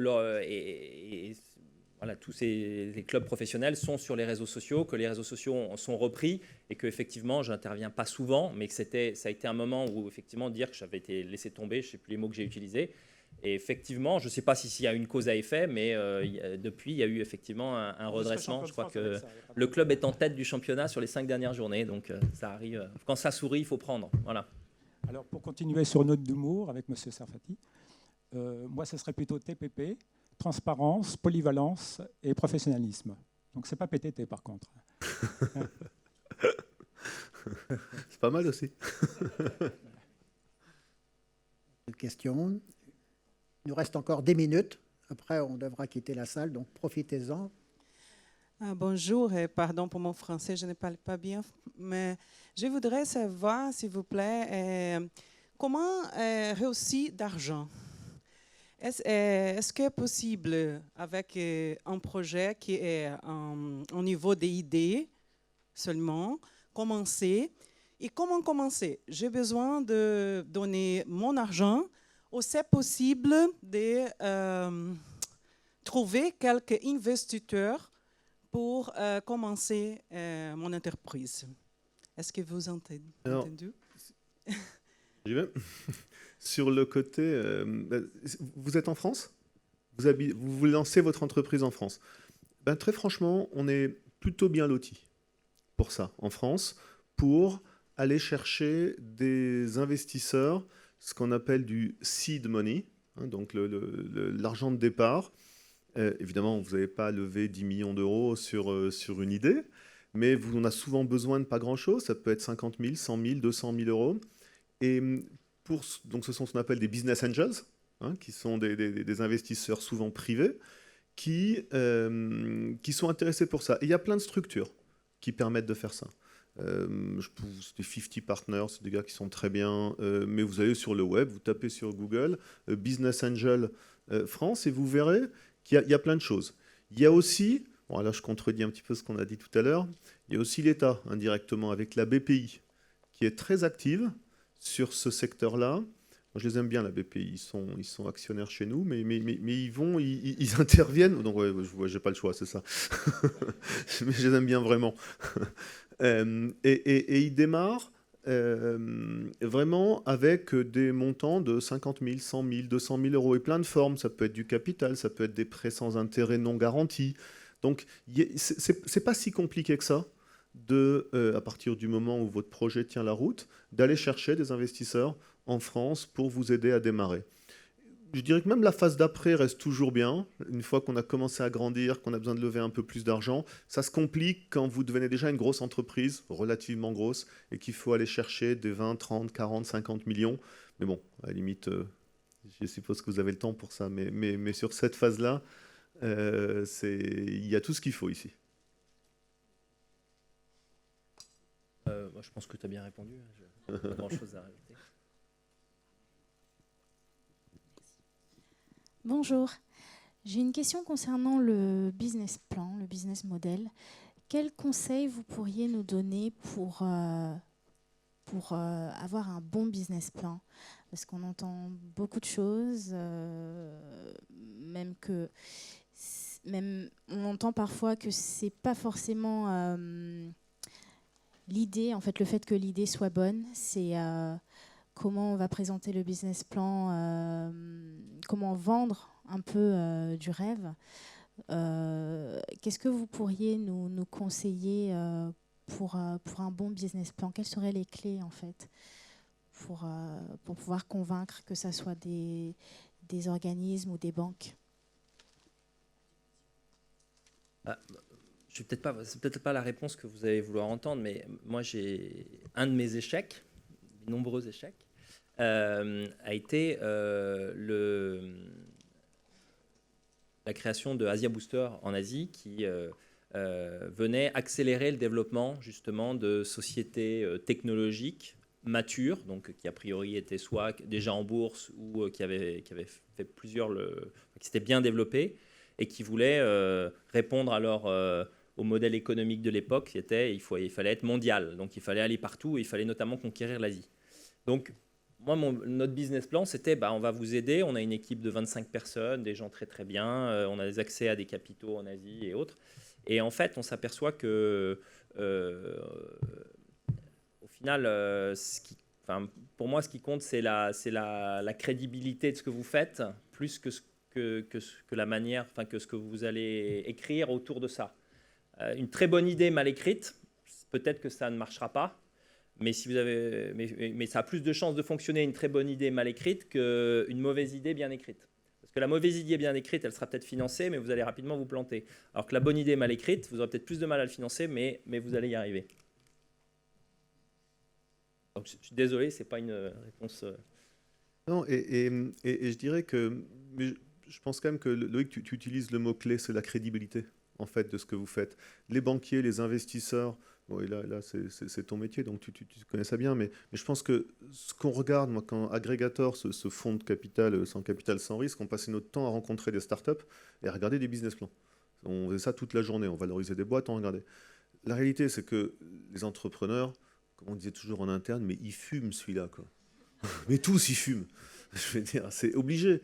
Ce qui était intéressant derrière, c'était la validité de l'idée, la crédibilité de ce qu'il racontait et la logique de son raisonnement. Est-ce que les KPIs qu'il retenait, est-ce que les métriques qu'il regardait étaient des métriques intelligents? Après, le gars, il dit, voilà, quand j'ai 200 personnes qui vont venir, je vais en convertir 20 sur 200. Ça sera peut-être 10, ça sera peut-être 30. On ne peut pas savoir avant. Mais au moins, la logique dans le raisonnement et la crédibilité de ce qu'il raconte faisait du sens par rapport à son idée. Et c'est ça la clé.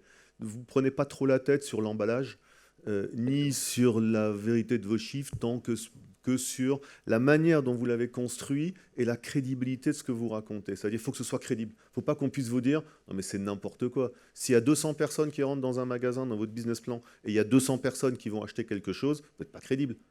Il suffit d'aller dans un magasin, vous voyez bien qu'il y a plein de gens qui ressortent sans acheter. Après, est-ce que c'est 10%, 5%, 20% ou 30%? C'est dur à dire. Donc, vous faites vos hypothèses. Et là, les investisseurs, s'ils croient en l'idée, ils vous suivront.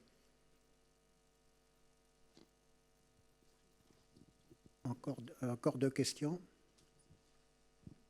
Bonjour et merci encore une fois de prendre le temps de répondre à toutes nos questions. Je voulais revenir sur ce que vous disiez tout à l'heure concernant la prise de hauteur et la prise de recul avant de se lancer dans une activité. Aussi, j'aimerais savoir quelles sont, selon vous, les questions primordiales à se poser quant à notre personnalité et la cohérence avec le projet d'entrepreneuriat. Je pense que déjà, l'envie de monter une entreprise, vous n'êtes pas forcément né avec. Il y en a qui... Il y a Dan, qui est issu d'une famille d'entrepreneurs. Moi, je suis issu d'une famille de profs. Donc, on ne m'avait pas inculqué le...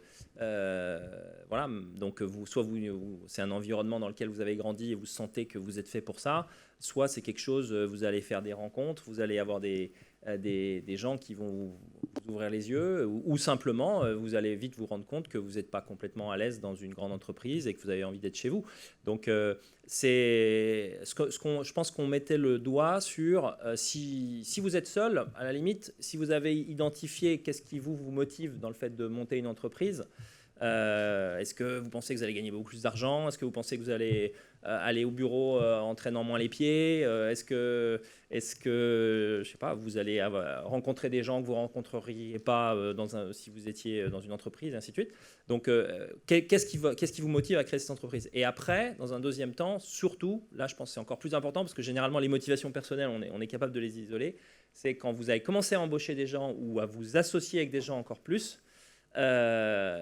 S'assurer que vous n'avez pas des motivations qui sont orthogonales. C'est pas orthogonal, ça veut dire qu'ils sont incompatibles.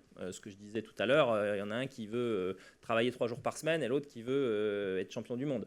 Maintenant, la complémentarité est très importante. Tu disais en avant, voilà, vous associez pas avec des gars qui ressemblent exactement à ce que vous êtes. Vous avez besoin de ressources, vous avez besoin de complémentarité, vous avez besoin de diversité et de parcours et d'expérience et de qualité. Il y en a un qui sera bavard, l'autre qui sera peut-être plus renfermé, mais voilà, il y aura des processeurs, il y aura des gens qui sont plus intuitifs. Il faut un peu de tout pour effectivement faire un monde, de votre monde. Très concrètement, il y a un truc que j'utilise très souvent, mais même dans la gestion au quotidien. Vous avez votre projet devant vous, d'accord? Vous posez des questions. Vous dites, mais qu'est-ce que je veux vraiment? Qu'est-ce que j'ai envie de faire? Est-ce que je suis dedans et ça va me plaire? Mettez-vous, vous faites un saut dans le temps. Vous rentrez dans la machine à pas remonter le temps, mais à avancer dans le temps. Et vous vous retrouvez 2 ans après. Et vous regardez derrière. Vous avez envie de vous raconter quoi? C'est quoi le truc qui vous fait plaisir? Moi, je le fais souvent, c'est un truc qu'on fait très souvent en interne chez Viadeo, même quand on travaille sur un projet. On lance un nouveau produit, on lance un nouveau truc, let's meet, freelance, on dit ok, on veut faire ci, on veut faire ça, voilà le plan marketing, voilà les objectifs, etc. Ok, projetons-nous. On se retrouve dans 1 an. On se retourne, on regarde ce qu'on a fait. Donc ça y est, c'est fait, c'est passé.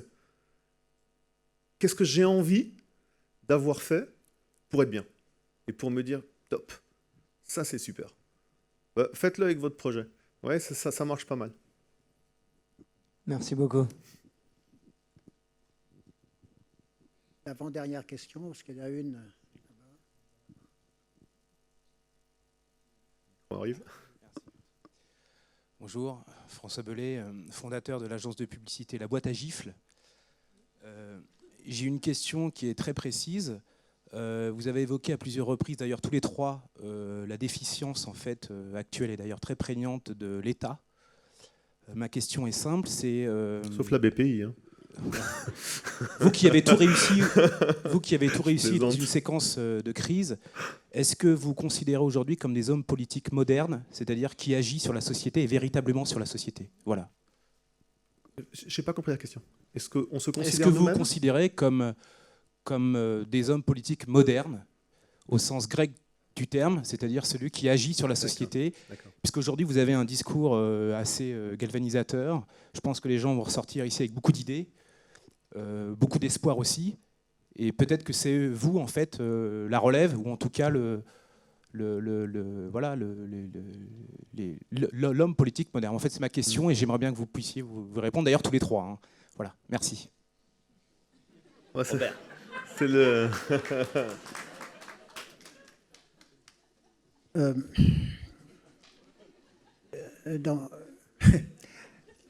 Je suis entrepreneur reposé sur un corps professoral constitué en totalité de professionnels de l'entreprise. L'enseignement conceptuel ne représentait que 25% du temps. Je n'ai jamais réussi à garder un homme politique.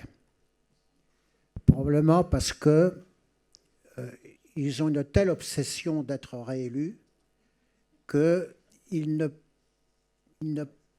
Pour moi, c'est une opinion tout à fait personnelle. Il leur manque la qualité qui est la générosité. Pour moi, la générosité, pour un chef d'entreprise, c'est donner aux jeunes son bien le plus précieux, c'est son temps. Et quand un chef d'entreprise n'est pas disponible pour ses collaborateurs, il y a des problèmes.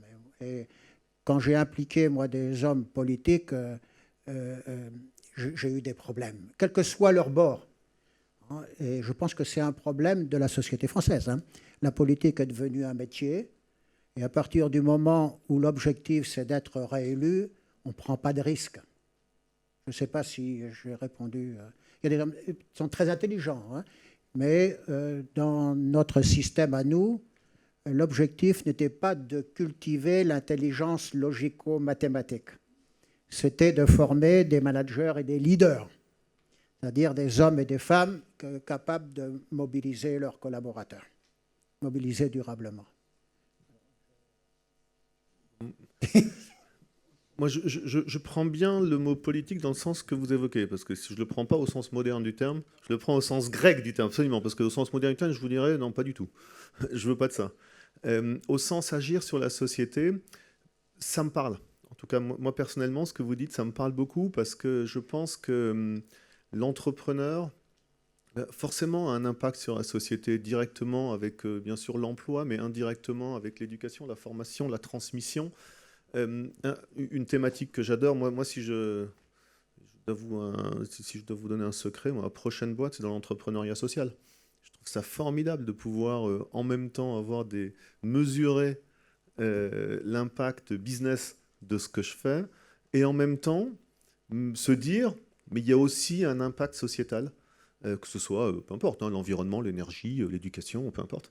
Dans ce que je ferai. C'est vraiment ça se développe pas mal en ce moment, ça se développe même beaucoup, et c'est une thématique que j'aime beaucoup. Donc je crois qu'aujourd'hui, je le prends comme un grand compliment, hein, ce que vous nous dites. Je crois que ce serait prétentieux de répondre oui, mais en tout cas, j'aimerais bien. Voilà.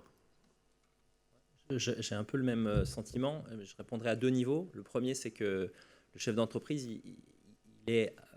Avant tout, effectivement, il a déjà une première micro-société, c'est son entreprise.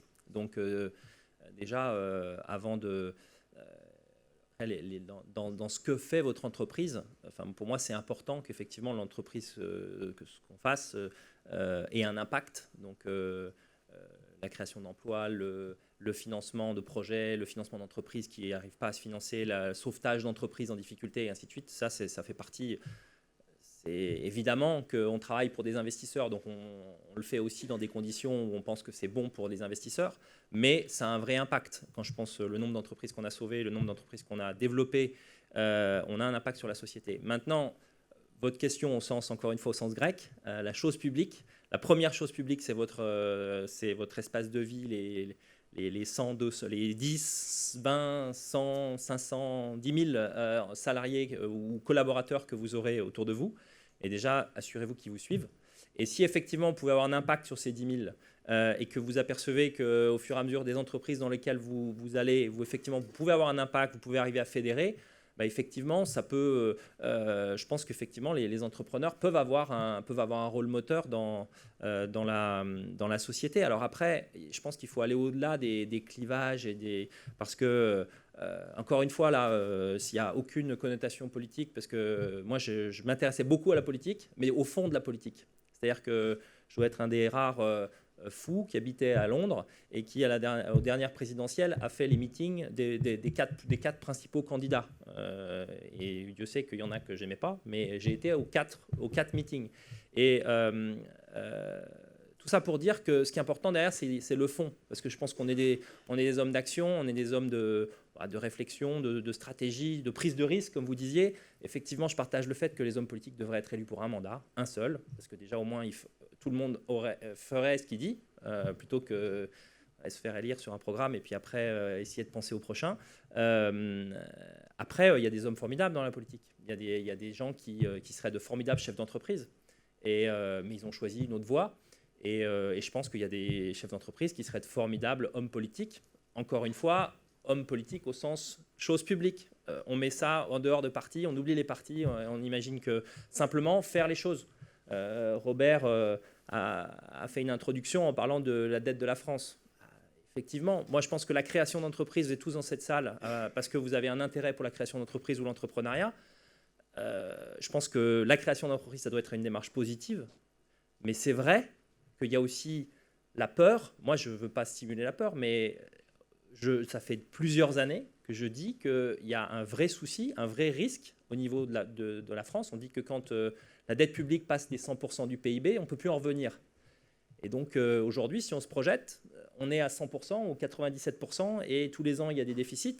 Il y a un moment où on ne pourra pas en revenir. Donc ce qu'on voit pour la Grèce, je pense qu'à 15 ou 20 ans, c'est possible que ça arrive en France. Donc, c'était un peu, je pense, le sens de votre message. Mais avant tout, la démarche d'entrepreneuriat, ça doit être j'ai envie de créer une entreprise. C'est pas je vais le faire parce que je pense qu'effectivement le monde va exploser dans 10 ans. Mais ça peut être aussi une démarche de planification par rapport à une situation qui risque de se compliquer. Alors, je suis complètement sorti de la question, mais la réponse est voilà, je réponds pas oui parce que ça serait, je pense, enfin,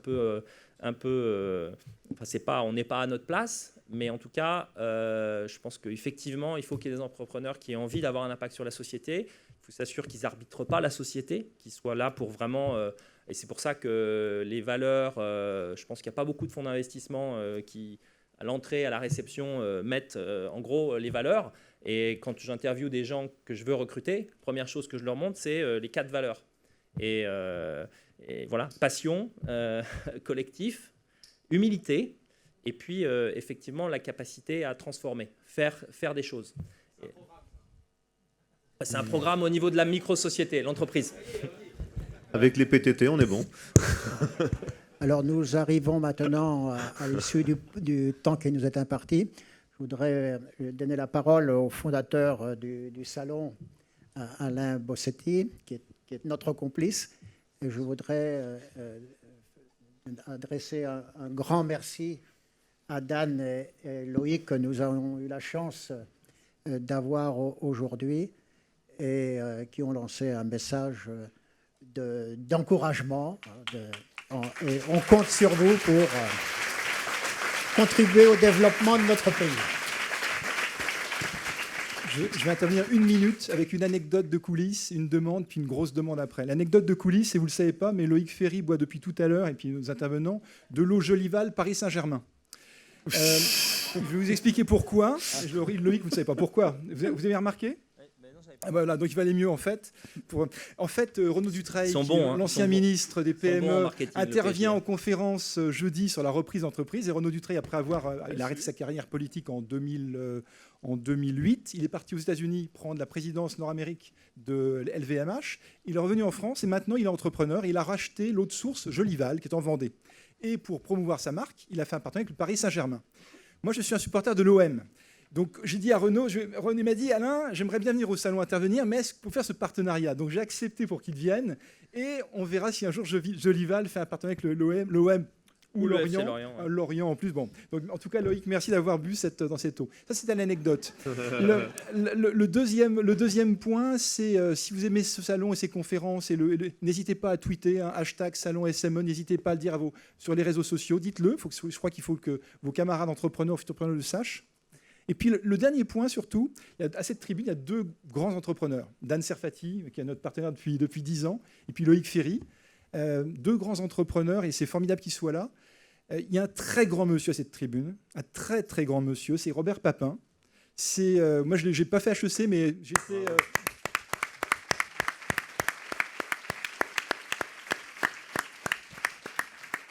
J'ai fait une autre école de commerce dans laquelle, à l'époque, il commençait à essaimer le programme entrepreneur. Je me rappelle encore, je l'ai eu comme prof en 81, 82. Je me rappelle encore dans l'amphi de ce qu'il disait quand j'avais vu pour la première fois il y a 10 ans. On se connaît depuis 10 ans avec Robert. Je lui ai ressorti les phrases qu'il m'avait dit. Et Robert, c'est un très grand monsieur parce que Dan et Loïc auraient certainement réussi sans Robert. Mais je pense que grâce à Robert et tous les autres, le bouquin qui vient de sortir, parce qu'après il sera chez Duno pour dédicacer ses bouquins, préfacé par Pierre Kosciusko-Morizet, Robert a fait grandir des dizaines et des dizaines de grands entrepreneurs. Et je vous demanderai, mesdames et messieurs, si vous le vouliez bien, d'applaudir très chaleureusement Robert Papin.